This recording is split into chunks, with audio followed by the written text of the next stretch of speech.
এই নিষিদ্ধ পল্লীর দানা পানি আমি খাবো না। আজকের ঘটনা কি? সাবস্ক্রাইব করে পাশে থাকুন। ভালো মুভির সংজ্ঞা কি বলেন তো? ভালো মুভির সংজ্ঞা কি মানে বুঝিয়ে বলতেছি, বুঝিয়ে বললেই আশা করি বুঝতে পারবেন। কি বলতে চাও সরাসরি বল। মুভি তো অনেক রিলিজ হয় বছরে, কিন্তু কিছু কিছু মুভি খুব হাইপ তুলে এবং সুপারহিট হয়, আর কিছু কিছু মুভি কবে রিলিজ হয় দর্শক জানে না, নাই কোনো প্রমোশন, আবার কবে হল থেকে নেমে গেছে সেটাও দর্শক ভালোভাবে বলতেই পারে না। এটা কোনো কথা? হ্যাঁ, এরকমই হয় আমাদের বাংলা চলচ্চিত্রে। আর এই যে ভিডিওটা দেখতে পারতেছেন, এটা আমার ভাতিজা, আমার মেয়ের টিকটক। তো এই টিকটকের মতোই অবস্থা হয়ে গেছে আমাদের বাংলা সিনেমার। মানে বিষয়টা একটু ব্যাখ্যা করবেন? সিনেমা মুক্তি পাওয়ার আগে প্রতিটা পরিচালক বলে এটা খুব ভালো একটা সিনেমা, আমার জীবনের একটা শ্রেষ্ঠ ছবি এটা।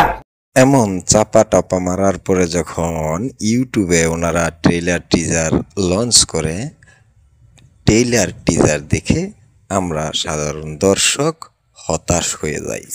মানে কি বলবো, যাই হোক। ফলশ্রুতিতে মুভি আয় করতে পারে না আমাদের এই হিরো ভাইয়ের মুভির মতো, নেমে যায় সিনেমা থেকে। আউট!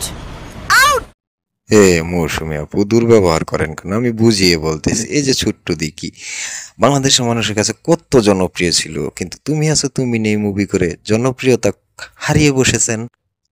ফেরদৌস ভাই, নিপুণ আক্তার, সুজন মাঝি করে ট্রলের শিকার হয়েছেন। এরকম আরো উদাহরণ বাংলাদেশে আছে, অনেক অনেক উদাহরণ বাংলাদেশ। মানে কি বলবো, যাই হোক।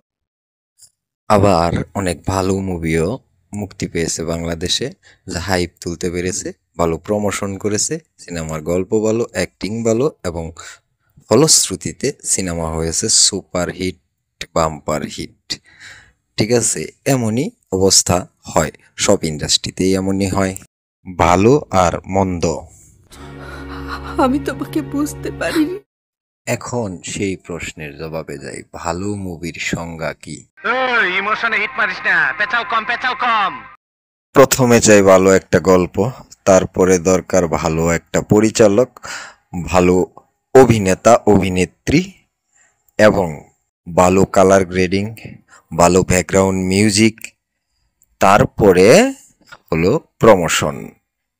এই কয়টা জিনিস ভালো হলে সিনেমা মানুষের মনে গেঁথে থাকে।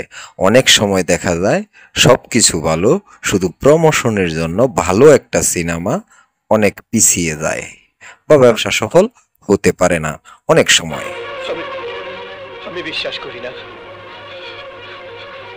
আমি বিশ্বাস করি না, আমি বিশ্বাস করি না। ভালো সিনেমা যেমন চলচ্চিত্র ইন্ডাস্ট্রির জন্য ভালো, ঠিক তেমনি বস্তা পচা সিনেমা ইন্ডাস্ট্রির জন্য খারাপ। আর সেই বস্তা পচা সিনেমাগুলো করার পর যখন পরিচালকরা বলে এটা খুব ভালো সিনেমা, আমার জীবনের সেরা সিনেমা, তখন কেমন হয়?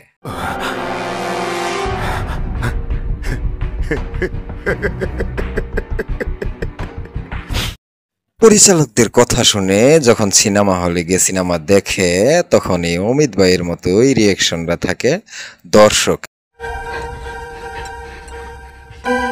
এ তো ফেল। আমরা এখন সেই সব পরিচালকদের কাছে ভালো সিনেমার আশা রেখে আজকের ভিডিও এখানেই শেষ করতে যাচ্ছি।